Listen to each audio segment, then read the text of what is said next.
Hello guys, good morning po. Ay, ito yung makulit kong anak, parang lalaki. So wala kaming ulam. Kuha ka na. Okay. Dahil may itlog yung bibi ko, bibi o itik. Kuha lang kami ng 3. Yan, yung ulam namin yan guys. Ngayong umaga. So tapos ito na yung mga alaga ko guys. Oh. Yan. 11 piraso to. So kinulong ko muna kasi nagmasa kami ng simento, baka makatuka, hindi makadumi. Tapos guys, yung 5 kong ganyan, 5 piraso na yung nangingitlog. Bali 7 yan sila magkapatid. So ito guys, mga pugad nila guys. Ayan 3, dito 4, dito 7. Oh, ayan pa yung isa.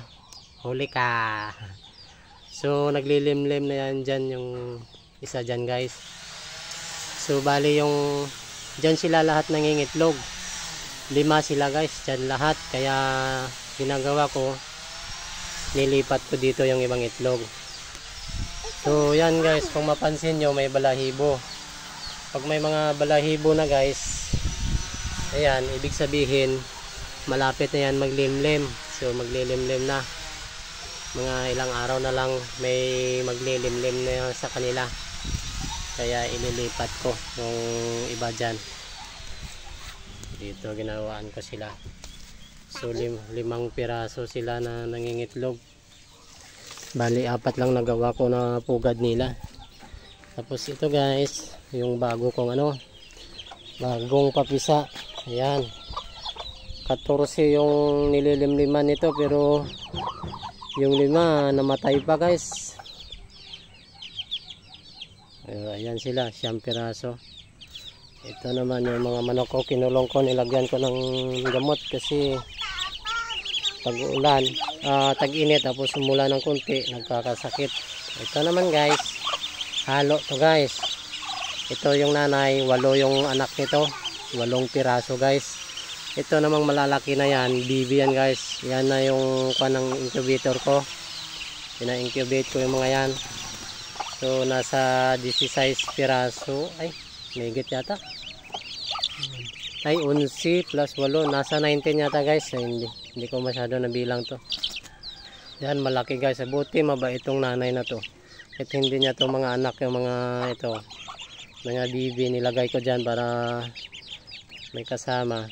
So hindi niya inaaway guys. Merong na inaaway talaga.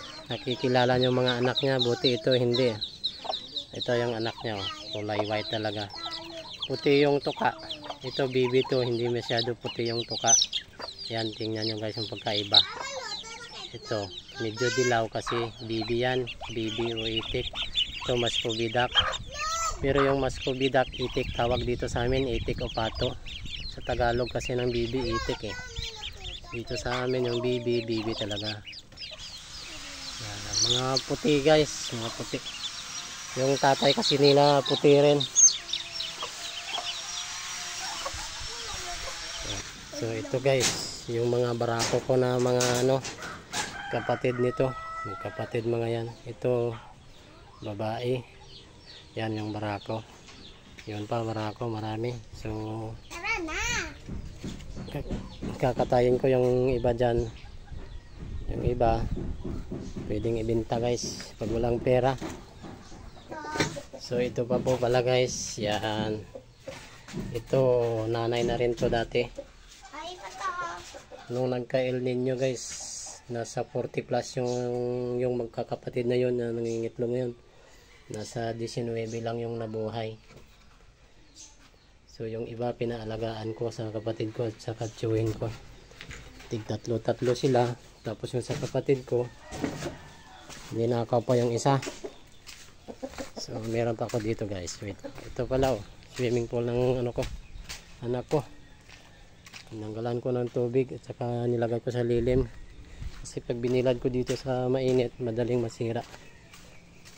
So ito, mangingitlog na ulit to. Ito yung nanay ng malalaki ko. Andun sa kulungan. Dito po siya ginawaan ko ng pugad. So iwan ko kung may itlog na.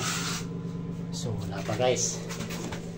Wala pa, dito siya galing, bali bago pa siyang ano guys, bago pang nangingitlog pa lang. Naghahanap pa lang siya ng pugad. Ito yung incubator ko guys. So dito tuloy-tuloy to yung ano ko, pag-load. So pahingahan ko muna to guys, hindi na ako nagano ng itlog ng bibi ko. Baka masira yung incubator ko pag tuloy-tuloy. Ayan guys. 37.2. Ito February 14 yan guys. February 14. February 14 ko sinalang. March 8 ngayon. So mga February 10 to 12 hanggang 14 mga anak pipisa na yan. Ito naman February 20. Ayan guys, tuloy-tuloy yung pag-load ko. Pero napipisa naman. So, pero pahingahan ko. Bala kong gumawa ng ano, yung hatcher at saka seater. Ito kasi guys, seater na, hatcher pa. So, mahirap.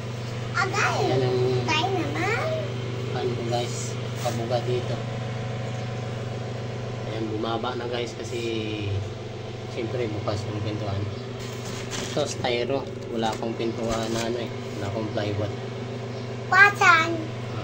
Ayan, medyo dinamihan ko na ito guys kasi papisa na to. Tsaka technique ko dyan, pag malapit na mapisa, sprayhan nyo po ito guys, yung itlog.